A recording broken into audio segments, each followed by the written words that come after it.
आप लोगों का वेलकम है क्रिकेट कॉन्वो पर।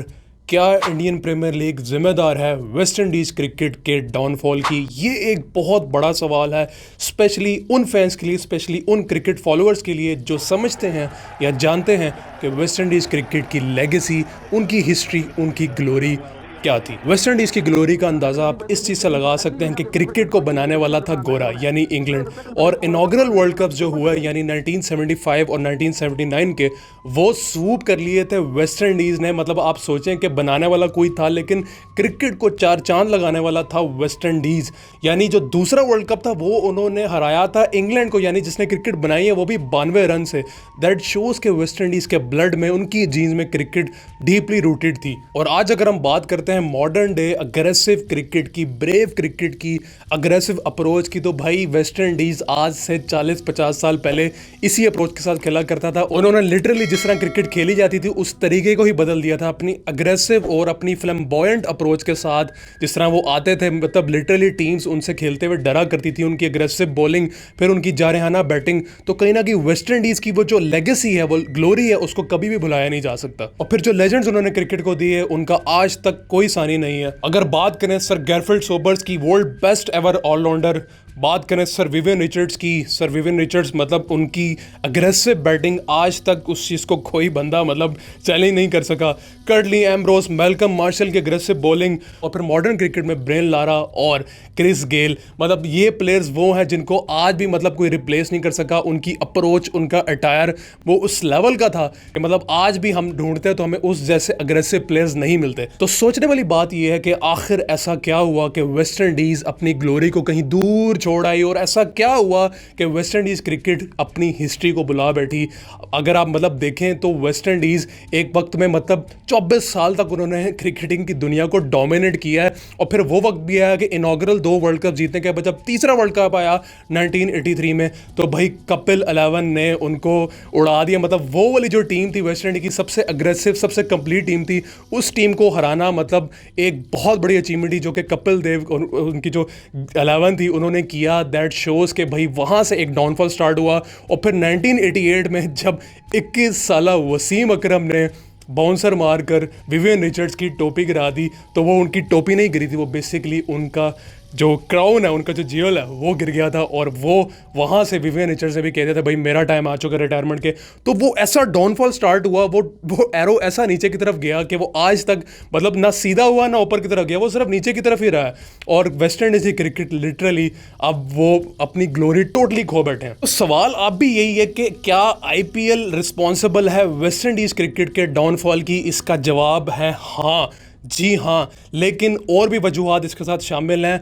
और इसका सिंपल लॉजिक, सिंपल एक ही वर्ड में है आंसर, वो है जी पैसा। क्योंकि जब पैसा स्पोर्ट्स में आ जाता है ना, तो बहुत सारी चीज़ें, बहुत सारी लॉयल्टीज़ बदल जाती हैं। और ये सिर्फ क्रिकेट के साथ ही नहीं हो रहा, ये और भी बहुत सारे स्पोर्ट्स के साथ हो रहा है। फुटबॉल में हो रहा है, बास्केटबॉल में हो रहा है। जब फ्रेंचाइजीज इन्वॉल्व हो जाती है तो कहीं ना कहीं नेशनल टीम की जो आपकी ड्यूटी है वो कंप्रोमाइज़ हो रही होती है। और यही हुआ वेस्ट इंडीज़ के साथ कि जब उनको इतने ल्यूक्रेटिव, मतलब आप IPL की बात करें तो IPL इज़ मतलब जो इनॉग्रल फ्रेंचाइज क्रिकेट शुरू हुई ही T20, जिस हिसाब से IPL ने पैसा पोर इन किया, इतना पैसा डाला, मतलब अभी भी आप IPL हो रही है, वर्ल्ड कप होना है इस साल, तो लोग भूल गए हैं कि अभी वर्ल्ड कप भी होना है, लोग IPL देख रहे हैं। तो दैट शोज़ कि IPL ने कहीं ना कहीं वेस्ट इंडीज़ के जो प्लेयर्स हैं उनको एक सेकंड ऑप्शन दे दी कि वो जो अपनी नेशनल टीम में जो कमा नहीं पा रहे थे, या उनके जो कॉन्ट्रैक्ट, जो उनकी जो सैलरीज थी वो उस लेवल की नहीं थी, या कहीं ना कहीं उनको जो सिक्योरिटी प्रोवाइड की जाती थी वेस्ट इंडीज़ क्रिकेट बोर्ड से कि जी आपको प्रॉपर मतलब एज अ प्रोफेशनल क्रिकेटर आपका फ्यूचर क्या होगा, तो उस लिहाज से वो मतलब इनसिक्योर थे। लेकिन वो इनसिक्योरिटी पूरी की IPL ने। इस बात पे मैं कोट करना चाहूँगा सर गैरफील्ड सोबर, जो वेस्ट इंडीज़ के बेस्ट, मतलब आप कह सकते हैं लेजेंड हैं। उन्होंने भाई स्ट्रेट अवे IPL के बारे में बोला कि भाई IPL एक अपॉर्चुनिटी है प्लेयर्स के लिए कि वो बेहतर पैसा कमा सकें अपनी फैमिलीज़ के लिए, और आप उनको इस चीज़ के लिए ब्लेम नहीं कर सकते। अब बहुत सारा पैसा आ चुका गेम में, और अब प्लेयर जो हैं वो अब उस सेम हार्ट और सेम फीलिंग्स और सेम आइडियाज़ के साथ नहीं खेल सकते जिस तरह मैं खेला करता था। अब एक क्रिकेटिंग लेजेंड, एक वेस्ट इंडीज़ क्रिकेटिंग लेजेंड जिसने ग्लोरी देखी हुई वेस्ट इंडीज़ की, उस ग्लोरी का पार्ट रहे, जब उनकी तरफ से ऐसे वर्ड्स हैं, दैट कंप्लीटली शोज़ कि वेस्ट इंडीज़ की क्रिकेट अब कितनी बदल चुकी है। लिटरली उनके यंगस्टर जो हैं अब वो मतलब इमेजिन करते हैं कि हम IPL के कॉन्ट्रैक्ट्स कैसे विन करें, रादर देन वो इमेजिन करें कि वो नेशनल जर्सी में कैसे खेलेंगे। ये हाल हो चुका है वेस्ट इंडीज़ का। वेस्ट इंडीज़ क्रिकेट के डाउनफॉल की दूसरी बहुत बड़ी वजह है है वेस्ट इंडीज़ मैनेजमेंट और उनका जो बोर्ड है उसकी शिट मैनेजमेंट। लिटरली मुझे ये वर्ड यूज़ करना पड़ा क्योंकि वो कहीं ना कहीं मैनेजमेंट को जो एक प्राइमरी रोल होता है कि वो अपने प्लेयर्स को कॉन्फिडेंस दें, उनको उनके कॉन्फिडेंस को बूस्ट अप करें, बेस्ट 11 सेलेक्ट करें, जो एक प्राइमरी गोल होता है, और उनको सबसे इंपॉर्टेंटली उनकी जो लॉस हिस्ट्री है, उनकी लेगेसी है, वो उनको याद करवाएं कि भाई तुम्हारे आबाओ अजदाद किस लेवल की क्रिकेट खेला करते थे, दुनिया डरा करती थी उनसे खेलते हुए, तो तुम लोग मतलब किस लेवल की क्रिकेट खेल रहे हो। तो लेकिन वेस्ट इंडीज़ क्रिकेट ने ऐसा कुछ भी नहीं किया, बल्कि उनकी ग्रास रूट की क्रिकेट की आप देखें तो उनकी फैसिलिटीज़ इतनी पुअर हो चुकी हैं, कहीं ना कहीं उनके जो यंगस्टर्स हैं वो उनका इंटरेस्ट खो चुके हैं वो क्रिकेट से। तो ये एक बहुत बड़ी रीज़न है उनका जो मतलब नेशनल टीम्स उनकी जो लॉयल्टीज़ हैं वो कहीं और शिफ्ट हो गई हैं। फिर उनको जो मुख्तलिफ किस्म के डिस्प्यूट्स हुए हैं, जो प्लेयर ने जो बयानबाजी की है अपने बोर्ड को लेकर मुख्तलिफ प्लेयर्स ने, वो एक बहुत बड़ा रीज़न है वेस्ट इंडीज़ क्रिकेट की डाउनफॉल का। फिर उनकी poor management in terms of salaries, मतलब जो पैसा है वो उनको कम मिलता रहा है, उनकी जो सैलरी स्ट्रक्चर है वो बाकी नेशनल टीम्स के मुताबिक उस लेवल की नहीं थी जो कि होनी चाहिए थी, जिसकी वजह से भाई उनकी लॉयल्टीज शिफ्ट होना शुरू होगी फ्रेंचाइज क्रिकेट में। और प्राइमरीली आईपीएल ने यहाँ पे वो जो लूप होल है वो कवर किया, और आईपीएल में आप देखें और वैसे भी फ्रेंचाइज क्रिकेट में आप देखें तो भाई वेस्ट इंडीज़ के जो स्टार्स हैं आपको नेशनल टीम में नजर नहीं आएंगे, फ्रेंचाइज क्रिकेट में बशमूल आईपीएल में नजर आएंगे, और वही वहाँ पे परफॉर्म करते आपको नजर आएंगे। नेशनल टीम में जो उनकी जो लॉयल्टीज़ हैं वो अब उस लेवल की नहीं रही। दूसरा एक अजीब पंगा वेस्ट इंडीज़ क्रिकेट के बोर्ड ने पकड़ा हुआ था कि भाई जो उनके स्टार प्लेयर्स होते थे जैसे ब्रेन लारा या उसके बाद जो क्रिस गेल आए या डैरेन सेमी आया, मतलब जो बड़ा प्लेयर होता है उसके अंदर कहीं ना कहीं थोड़ी बहुत ईगो होती है, तो मैनेजमेंट का काम ही होता है उस ईगो को कंट्रोल किया जाए और उस ईगो को चैनलाइज किया जाए थ्रू मैच, कि वो उस ईगो से उस अटायर से मैच जितवा के दे। तो बजाय इसके कि वो उस चीज़ को चैनलाइज करते हैं, उन्होंने उन प्लेयर्स को लिटरली स्क्वाड से निकालना शुरू कर दिया। और जब आप अपने स्टार प्लेयर्स को स्क्वाड से निकालोगे तो आपकी 11 भाई क्या बनेगी।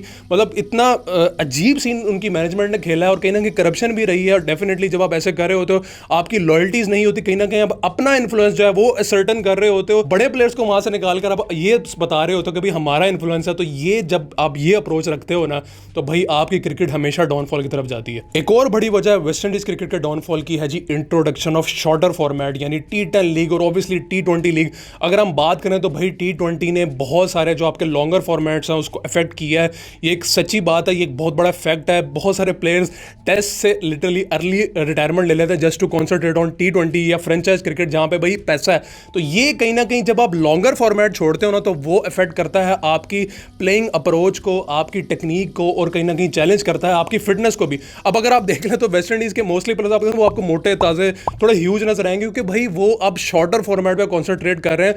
लॉन्गर फॉर्मेट टेस्ट मैच को तो वो बिल्कुल भूल ही गए कि टेस्ट भी यार कोई फॉर्मेट होता तो टेस्ट में उनकी जो लेगेसी है, जो उनकी हिस्ट्री है, उसको तो वो बिल्कुल भुला बैठे हैं। लेकिन इन सारे इश्यूज के बावजूद वेस्ट इंडीज़ क्रिकेट ने या उनकी जो नए प्रोडक्ट आ रहा था उसने कहीं ना कहीं स्पार्क प्रोड्यूस किया कि आज भी उनके अंदर वो क्रिकेटिंग जीन्स जिंदा है through their aggressive approach leaded by Darren Sammy. जब उन्होंने 2012 और 2016 का T20 वर्ल्ड कप अपना नाम किया, लेकिन स्टिल उन्होंने वर्ल्ड कप की अपनी जो स्पीच है या जब उन्होंने फिनिश किया टूर्नामेंट तो उन्होंने भाई बताया कि हमने किस तरह से ये वर्ल्ड कप जीता, और उन्होंने इल्ज़ाम ठहराया उनकी जो डाउनफॉल का वो वेस्ट इंडीज़ की जो बोर्ड है, क्रिकेटिंग बोर्ड है, उसको। आप भी अपनी राय से ज़रूर आगाह कीजिएगा कि क्या रीजंस बनी हैं कि वेस्ट इंडीज़ क्रिकेट क्यों अपनी लॉस्ट ग्लोरी, अपनी हिस्ट्री को भुला चुकी है और अब वो डाउनफॉल की तरफ जा रही है। आपके ज़हन में कोई और रीज़न है तो ज़रूर मुझे आगाह कीजिएगा कमेंट सेक्शन में, और भाई वो लाल बटन दबाना भूलिएगा मत। अपना ख्याल रखिएगा। Thank you so much.